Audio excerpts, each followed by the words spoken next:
3 anéis para os élficos reis sob o céu, 7 para os anãos em recinto rochoso, 9 para os homens que a morte escolheu, 1 para o Senhor sombrio no respaldar tenebroso, na terra de Mordor, onde a sombra desceu, 1 anel que a todos rege, 1 anel para achá-los, 1 anel que a todos traz para na escuridão atá-los, na terra de Mordor, onde a sombra desceu.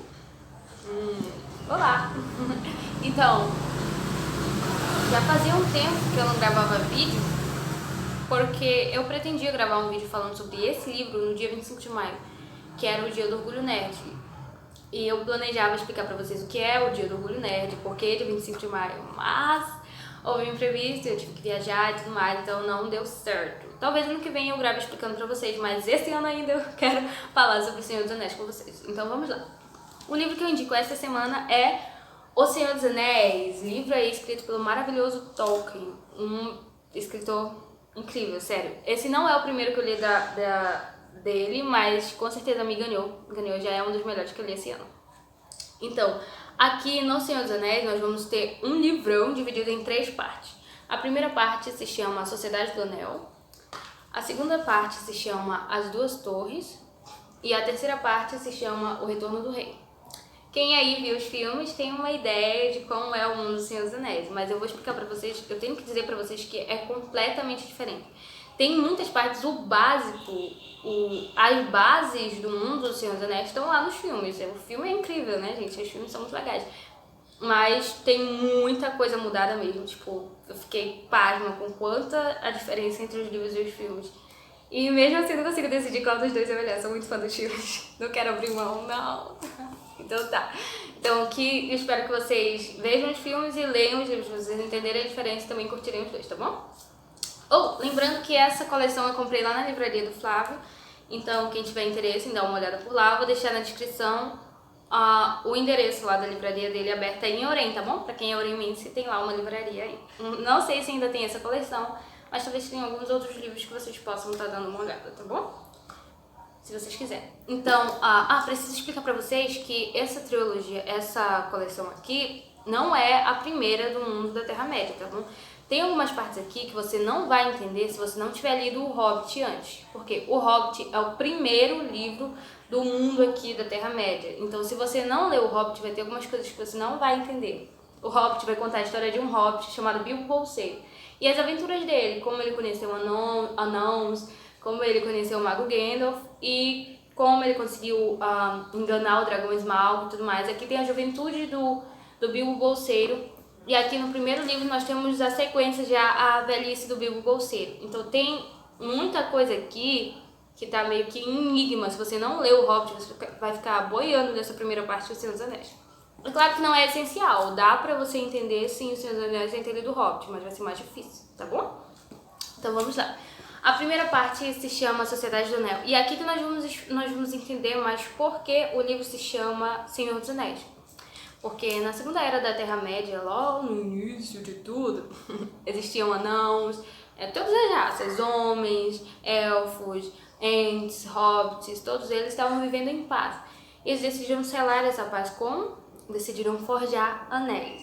E aí eles forjaram vários anéis. Eles forjaram 3 para os governantes dos elfos, eles forjaram 7 para os reis dos anãos, forjaram 9 para os reis dos homens, e decidiram selar essa paz, com todos os governantes teriam um anel. Então se você fosse até uma terra lá e encontrasse o anel na mão do cara, você ia saber que ele era uma pessoa de paz, tá bom? Não precisava guerrear contra ele.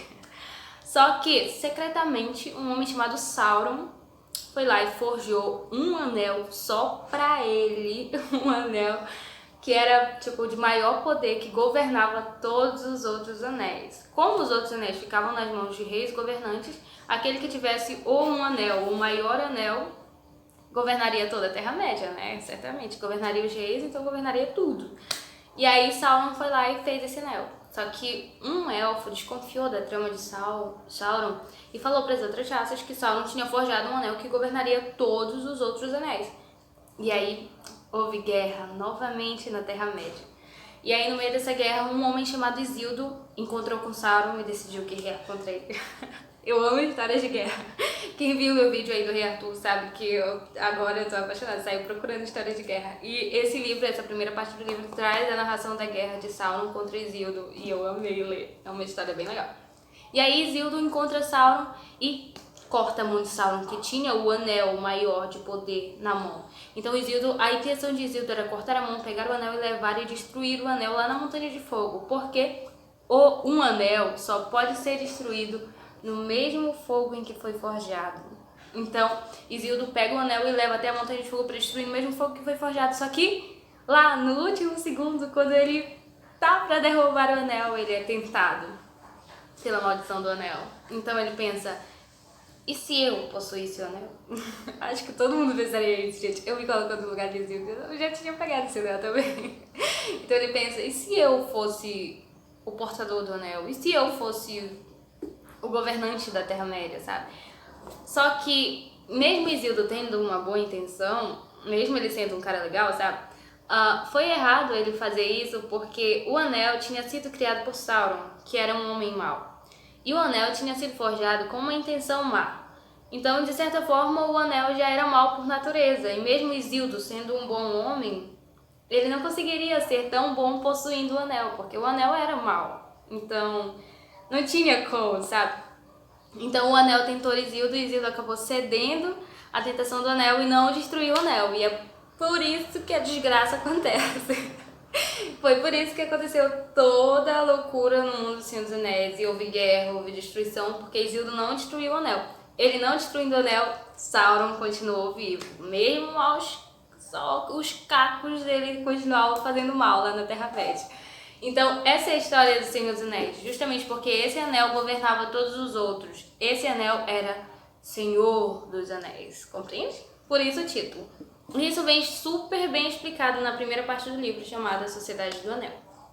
A segunda parte do livro, nós temos aqui as duas torres. As duas torres vai contar a história do surgimento dos magos e da sequência, assim, dos magos. Nós temos o branco, temos o cinzento, e depois vem outras coisas, castanho. Tem pelo menos 5 magos tem na história toda. Nós vamos ter aí o Gandalf vai subir de nível na hierarquia dos magos. Sim, Gandalf, pra quem já viu os filmes, Gandalf era o cinzento, né, na história toda.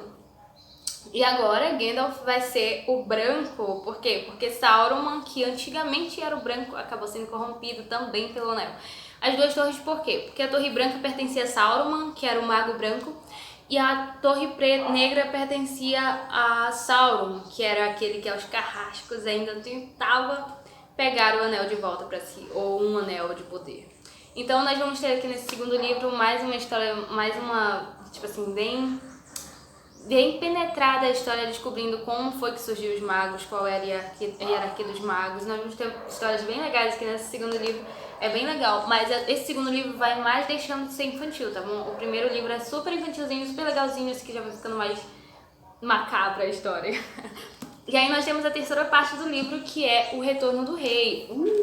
Aqui nós vamos ter, gente, vamos ter de novo guerra, eu amei ler essa guerra. E nós vamos ter aqui uma aparição maior de Legolas, que é o arqueiro maravilhoso dos filmes. Não sei se vocês viram os filmes, eu adoro o Legolas dos filmes. E o Legolas dos livros é super incrível também, é apaixonante.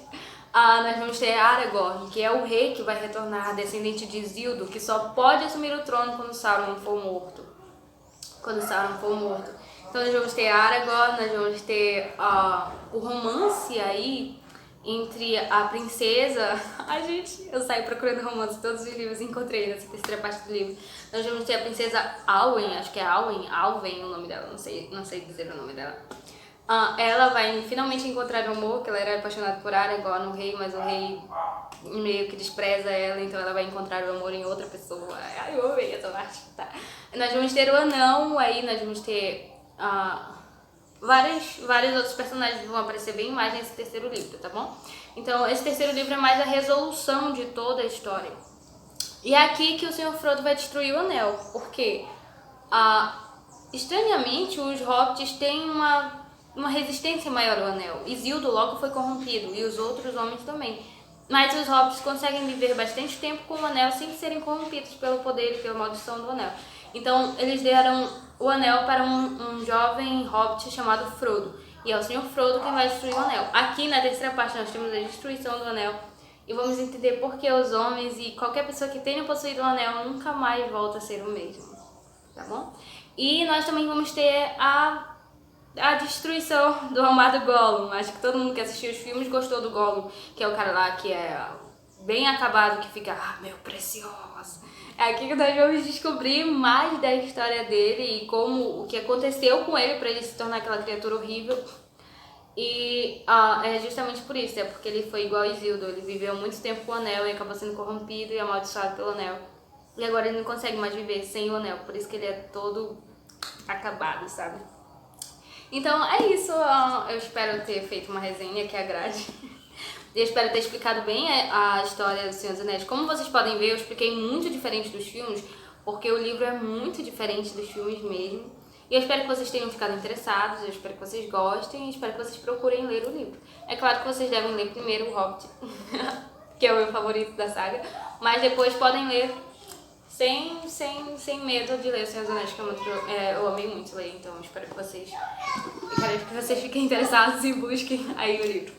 É isso, e nos vemos daqui a alguns dias, quando eu fizer uma resenha sobre o Exorcista, que é o livro que eu tô lendo agora, tá bom? Tchau!